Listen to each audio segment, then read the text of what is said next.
Assalamualaikum warahmatullahi wabarakatuh. Perkenalkan, nama saya Leni Marcelina dari Program Studi Pendidikan Akuntansi, Fakultas Ekonomi dan Bisnis. Di sini saya akan mempresentasikan mengenai menganalisis BOP perusahaan manufaktur pada PT Semento Nasa tahun 2015. Adapun pokok pembahasan yang pertama, gambaran umum mengenai PT Semento Nasa. Kedua, BOP PT Semento Nasa.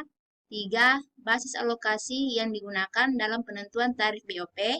Keempat, departementalisasi BOP PT Semento Nasa. Kelima, hubungan antar departemen.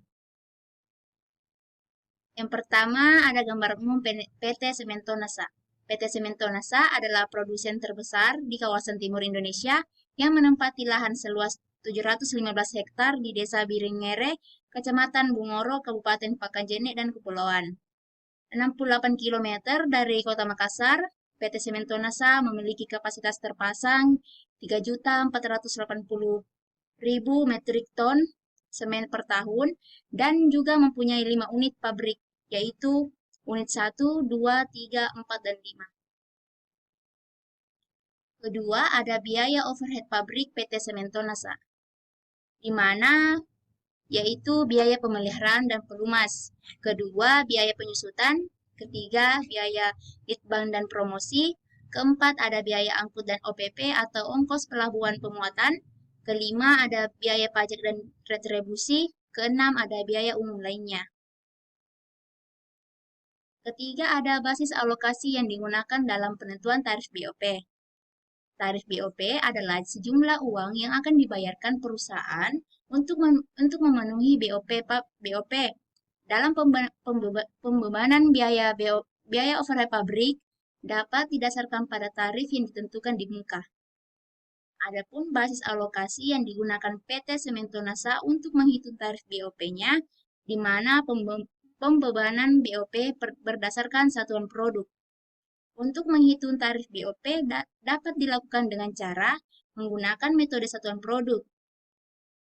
Metode ini merupakan metode yang paling sederhana di antara metode yang lain, di mana jumlah BOP pabrik langsung dibebankan pada produk, dan metode ini juga cocok digunakan pada perusahaan yang hanya memproduksi satu produk. Selanjutnya ada analisis efektivitas alokasi BOP berdasarkan bahan bakunya.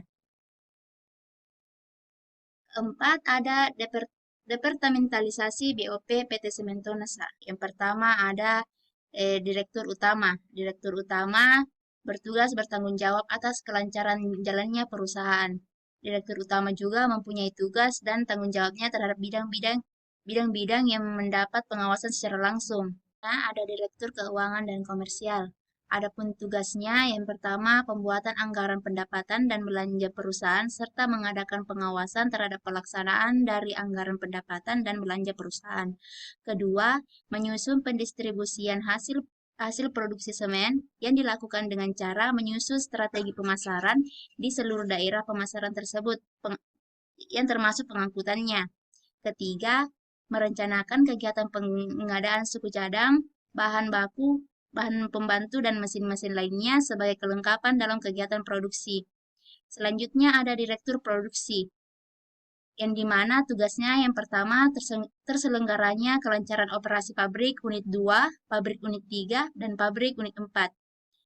Kedua, terselenggaranya pemeliharaan fasilitas yang meliputi perumahan karyawan, gedung pabrik, dan gedung lainnya, serta pelabuhan khusus Biringkasi. Selanjutnya ada Direktur Penelitian dan Pengembangan. Adapun tugasnya yang pertama, terselenggaranya semua aktivitas perencanaan pelaksanaan proyek-proyek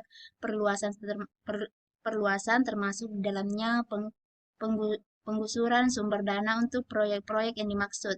Kedua, penelitian terhadap efisiensi semua peralatan unit produksi yang ada dan yang akan digunakan baik dalam unit yang telah ada maupun dalam proyek perluasan yang telah direncanakan. Selanjutnya, ada Kepala Departemen atau Bidang. Dalam struktur organisasi PT Semento Nasa terdapat 12 departemen. Yang pertama ada Departemen Hubungan Luar. bertugas menangani masalah kehumasan yang menyangkut perwakilan PT Semento Nasa di Makassar dan masalah hubungan dengan para pemegang saham. Yang selanjutnya ada Departemen Umum, bertugas menyelenggarakan kegiatan yang bersifat umum, pengamanan instalasi dan kompleks perusahaan, dan pengurusan masalah tanah dan izin serta kegiatan yang menyangkut hukum dan kesekretariatan.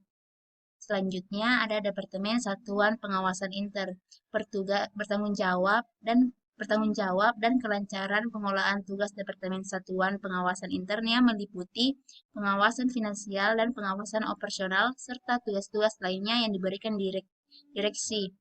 Selanjutnya ada Departemen Pemasaran, bertugas merencanakan perencanaan dan analisis pasaran untuk kelancaran pemasaran dan distribusi semen. Selanjutnya ada Departemen Logistik, bertugas merencanakan, mengkoordinir dan mengawasi pelaksanaan prosedur pengadaan dan manajemen pergudangan. Selanjutnya ada Departemen Akuntansi dan Keuangan, bertugas memimpin dan mengkoordinir pengolahan tugas-tugas akuntansi dan keuangan perusahaan. Selanjutnya ada Departemen Operasi 1, bertugas merencanakan, mengkoordinir, dan mengawasi pengoperasian pabrik unit 2 dan unit 3 sesuai RKAP secara efektif, efisien, ekonomis, aman terhadap personil dan peralatan serta ikut menjaga kelestarian lingkungan hidup. Selanjutnya, ada Departemen Operasi 2, bertugas merencanakan, mengkoordinir, dan mengawasi pengoperasian aset perusahaan dalam memproduksi semen, termasuk pengangkutan dan pemuatan semen ke atas kapal pelabuhan Biringkasi dan Makassar, dengan biaya serendah mungkin dan aman terhadap personil, peralatan, serta kelestarian lingkungan hidup. Selanjutnya ada Departemen Litbang, mengkoordinasikan kegiatan pelaksanaan penelitian, proses teknologi penyelenggaraan studi pengembangan perusahaan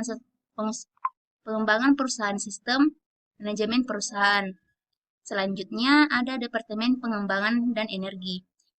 Tugasnya yaitu merencanakan, mengkoordinir, dan mengawasi serta mengevaluasi pengoperasian aset perusahaan yang meliputi mesin, pembangkit tenaga listrik, alat-alat berat atau kecil, dan alat-alat tambang, mesin-mesin peralatan unit pemecah batu, kapur tanah liat, dan pasir silika, serta sehingga kondisinya tetap terpelihara untuk menunjang kelancaran proses produksi.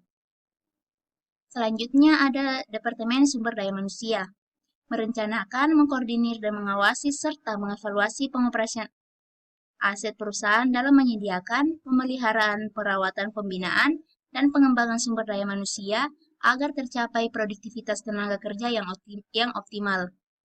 Selanjutnya ada Departemen Teknik, yang dimana tugasnya merencanakan, mengkoordinir, dan mengawasi pelaksanaan pembuatan, fabrikasi, perhitungan teknis, dan finansial untuk modifikasi dan renovasi peralatan serta pembuatan bangunan, sarana dan prasarana di lingkungan pabrik, perumahan, pelabuhan Biringkasi, dan terminal pengantongan semen secara efektif dan efisien.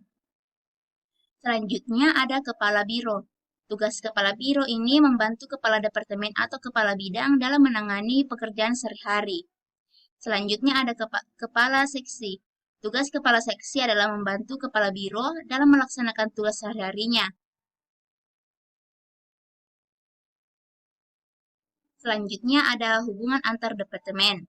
Dalam PT Semento Nasa terdapat beberapa departemen yang memiliki hubungan antar departemen, di mana Departemen Produksi berhubungan dengan Departemen Logistik dalam hal ketersediaan stok produk dan pengiriman yang tepat waktu.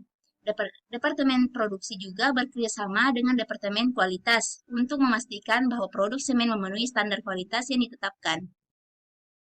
Selain itu, Departemen Produksi juga memiliki keterkaitan dengan Departemen Pemasaran dalam hal produksi yang sesuai dengan permintaan pasar.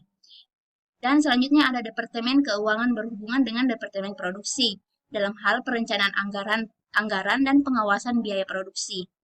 Dan Departemen Sumber Daya Manusia juga terlibat dengan semua departemen dalam merekrut, melatih, dan mengembangkan karyawan perusahaan.